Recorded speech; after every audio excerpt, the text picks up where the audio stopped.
Maximilian smiled. I know, father. You are the most honorable man I have ever known. Good, my son. And now there is no more to be said. Go and rejoin your mother and sister. My father, said the young man, bending his knee. Bless me. Morrel took the head of his son between his two hands, drew him forward, and kissing his forehead several times, said, Oh, yes, yes, I bless you in my own name, and in the name of the 3 generations of irreproachable men who say through me, the edifice which misfortune has destroyed, Providence may build up again. On seeing me die on such a death, the most inexorable will have pity on you. To you, perhaps, they will accord the time they have refused to me. Then do your best to keep our name free from dishonor. Go to work. Labor, young man. Struggle ardently and courageously.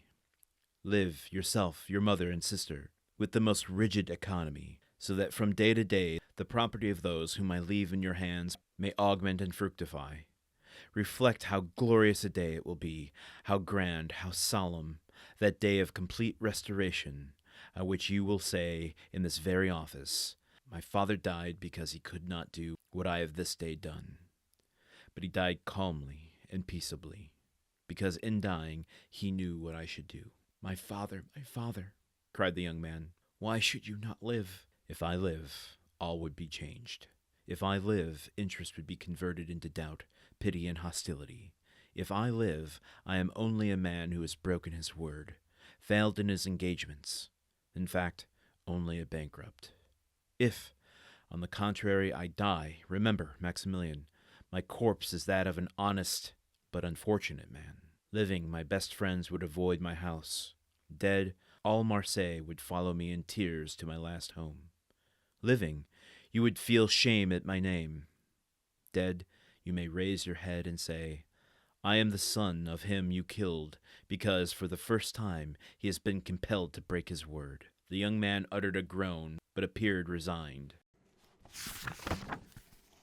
Well, Morrel, given the explanation I spent so much time on yesterday, in fewer words. And, in TV shows and movies, TV shows in particular, shows where there are major character deaths, there are always fake outs, and there's always the real ones.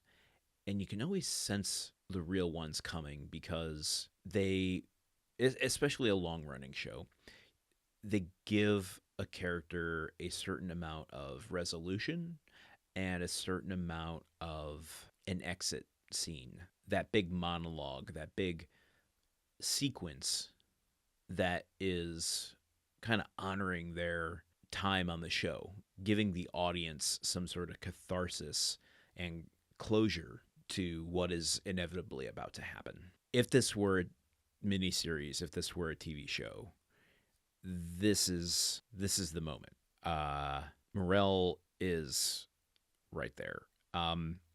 Oh man. I'm sorry this is such a bummer, folks. I didn't write it. Can I take that excuse? Let me pivot just to bring us out of this. I don't want to lead you into today, whatever you're about to do with this tone.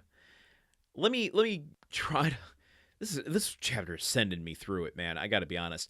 Let me try to salvage some sort of energy here and go back to the question I was asking earlier this chapter. What the fuck are you thinking, Dante? Why are you putting Morrel through this level of anguish just to cut it down to the wire? There's so many things that could go wrong with your plan. What if Julie didn't end up going to your father's house to find the red silk purse? What if the messenger didn't deliver her the message on time? What if that guy you said is standing at the concierge who's supposed to let you up to the 5th floor? What if he's not there? What if he steps out for lunch at the pivotal moment that Julie's supposed to go there? There's so many things wrong with trying to get this down to the last second. Dante, what are you doing? What are you doing, man? I don't understand why you're making Morrel do this. I'm riled up, folks. I got to be honest. I can't contain the ups and downs, and mostly downs, that is going on here. I gave you a long one yesterday. I'm going to give you a short one today. Let's just see where this sends us tomorrow. We've got 5 more episodes left of this chapter, and by God, it better pull back from the brink, or I don't know. Join me here tomorrow. Okay, bye. The Countdown of Monte Cristo is part of the Gruntwork Podcast Network. This show is produced, edited, and hosted by Landon Solano. The original text of The Count of Monte Cristo by Alexander Dumas. Theme song by Magic Solo.